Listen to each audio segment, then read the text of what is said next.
রায় কলিজার টুকরা যুবক ভাইয়েরা, দিলের কান লাগায়া কথাগুলা শুনবা। এই জুমার দিনকে মহান আল্লাহ এত দাম দিলেন, এত সম্মান দিলেন, যেই জুমার দিন সম্পর্কে কোরআনে সূরাও নাজিল করেছেন, আবার জুমার দিন সম্পর্কে আয়াতও নাজিল করে দিয়েছেন। সুবহানাল্লাহ। এরপর পাবলিক যদি জুমার দিনে না আসে, এটা আল্লাহর দোষ না নিজের কপালের দোষ?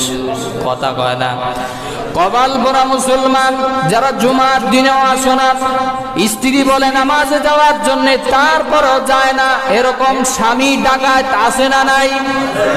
স্ত্রী কয় কেন জানি আমার কপালে এরকম বেনামাজি জামাই জুড়ছে, এটারে আল্লাহ নেয় না কেন? আছে না নাই? এই জন্য আমার প্রাণের ভাইয়েরা, কলিজার টুকরা যুবক ভাইয়েরা, হায়াতে যতদিন আল্লাহ শক্তি দিয়েছে, একদিনও জুমা মিস করবো না, ছাড়বো না। জোরে বলে